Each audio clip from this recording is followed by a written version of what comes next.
ngasi video anoba amaga mu yengminarase sise akoigi manifestation tawagi video ne ko haidi manifestation gi anoba technique hai tare ko haidi na hange akoina tawbaduga kitang khenarap hai tare ko adu sigi manifestation sina kari maming kauge hai matam sida 369 ko 369 manifestation technique hai na hai ko ado hana law of attraction practice tawba kangbu gumba laibira magadi si je taram be ko 369 manifestation se ko ado ahamba oiraga so adum yengminarase ko haidi ado ngasai gi 369 gi matang se da yamna haidi wari li leraga di video se nam sangane ba aduna kemta keno tawdabida haide khara khatang samlapna hairaga haidi manifestation se da oina focus torase ko haidi kamaina tawgadabno haibudo manifestation se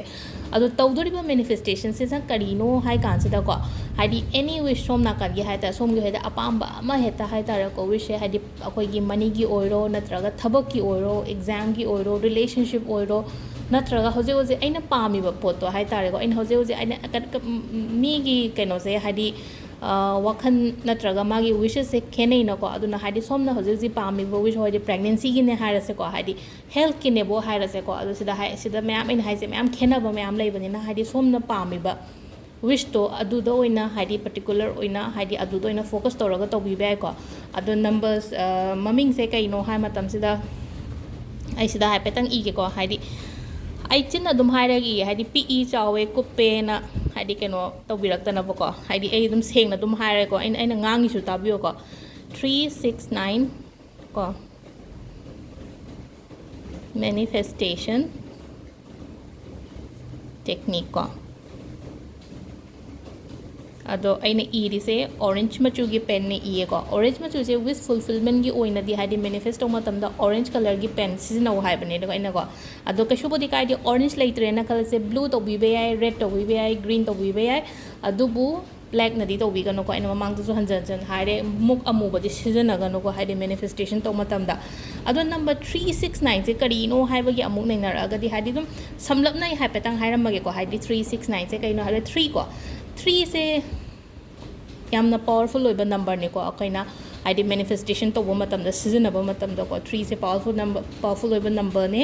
aduga amana sum akoina like tin kat pa makta do oro ahum gumba ga soik ta halaga haidi ahum se phaye na thajaba ma leram bagi da makta akoina thaina dagi hona ahana mana ta ambagi matungina number ahum ta hanba pa pot mata katlaga so ahum kat pa khotpa maina adum bagi kaino masu leire na ko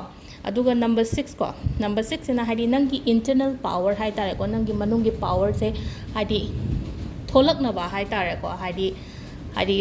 internal power se ngasai khoina phumjalaga khotlamaga leram ba khopa myam do adu do puthorak na bagi damakta hai tare ko 9 se amuk sumaina hai ko haidi pass ki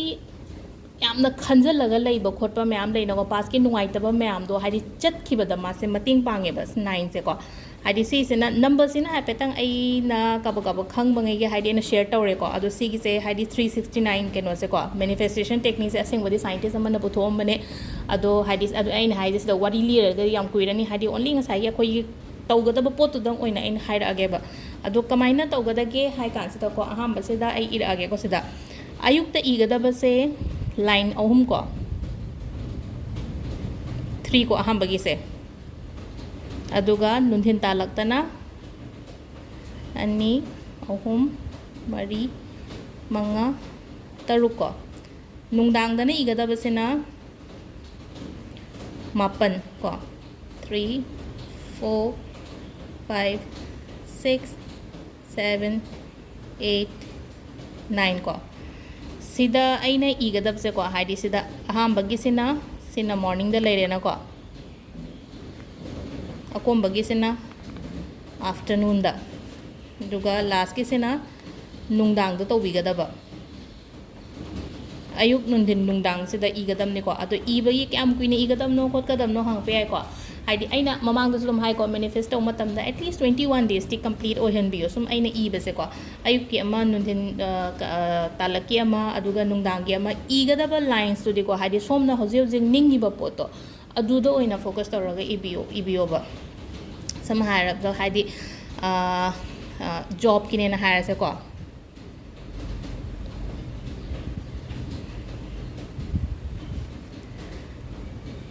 I am happy ko ai ge ji anoba job ta ko I am happy with my new job ko job example ni ko ina pir se si se dum chaman na se da ayuk ta huma me nindin da taruk ama irani nungdang da mapan ama irani ko aduga paisa phangada ba layena khalla se ba ko sida I receive somna phangada ba amount hire sine ko sam have palak ama hire sine ko ani 1 lakh ko I have received this much ko ID I have rupees 1 lakh rupees ko adu si rupees ay na napawdre ko I receive rupees 1 lakh ko sida aswana may BBI aduga health kida hire ga su ko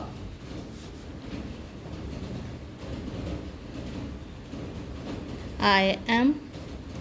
physically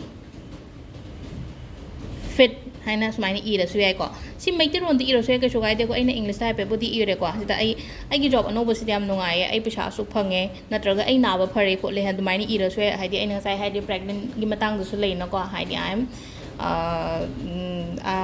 am pregnant haina ira su yai ko duga ngasai gi aina wishes to haidi ai gi exam gi da oire na khale ko ai gi exam se asu mark score tawraga ai mai pa e haibna chingba adumaini ibi ko haidi adu amana khwaidagi si loi to khra haidi paisa attract tawna ba har sine ko haidi si loi to paisa attract taw giba si sidagi ibadi rakam na saina paisa attract taw boi I am money magnet haina ida suya ba saina sida ko haidi smaina haidi I am money magnet hain ira ga haidi sidagi ko ahum ma ira ni ekta I am money magnet I am money magnet I am money magnet ko aduga nunhin da taruk la ma ira ni nungdang da अखोगी मापलग अमा इबिरानी को सी से complete को Heidi 21 days कुंबा Suhan बियो को अदुगी मतुंग इन्ना high तारे को अदुगी मतुंग दा अदुम हाइडी आइना केनो तौबिरसु का तौबिरसु याइ को अदु चेंज से सोइदना लाकनी हाइडी विच से आइना होजिक अहामबगी 21 days से दा आइना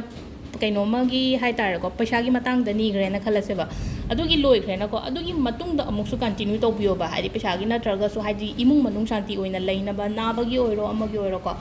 अदुमाइना लोइना मथंग लोइना तौबिबे याइ को सिगी 369 manifestation technique से अदो हयेंगी वीडियोस अमु येंगमिनारसे को थैंक यू